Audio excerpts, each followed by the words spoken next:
Inilah 3 tempat wisata paling ekstrem di Cina, dan nomor 1 akan membuatmu berpikir 1000 kali sebelum melangkahkan kaki. Nomor 3. Plank Walk in the Sky. Terletak di sisi tebing curam Gunung Huashan, Shaanxi. Jalur ini dikenal sebagai salah satu lintasan paling menegangkan di dunia. Pengunjung harus berjalan di atas papan kayu sempit yang menempel pada dinding batu vertikal dengan ketinggian ribuan kaki. Selama perjalanan, setiap pengunjung wajib mengenakan harness yang dikaitkan pada rantai besi yang menempel di sisi tebing. Rasanya seperti berjalan di antara langit dan jurang, di mana satu langkah kecil terasa begitu berharga. Nomor 2. Jianmen Pass. Berada di Provinsi Sichuan, tempat ini merupakan jalur tebing curam yang sekaligus menjadi objek wisata bersejarah.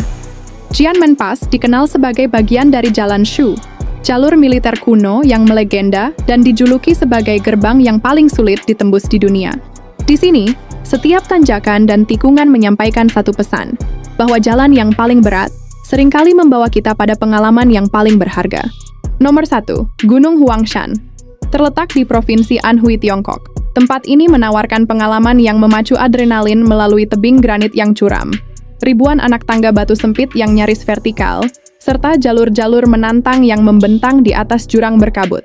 Dengan ketinggian lebih dari 1.800 meter di atas permukaan laut, perjalanan menuju puncak bukan hanya menguji fisik, tetapi juga keberanian.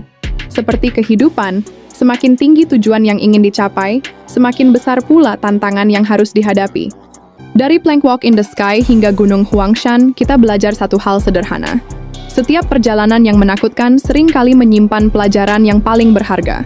Tebing yang curam mengajarkan keberanian, jalur yang sempit mengajarkan kehati-hatian, dan langkah yang berat mengajarkan arti ketekunan.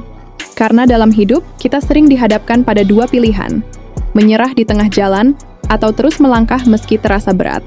Karena seringkali, pemandangan terindah hanya bisa dimiliki oleh mereka yang tetap bertahan dan tidak menyerah di tengah jalan.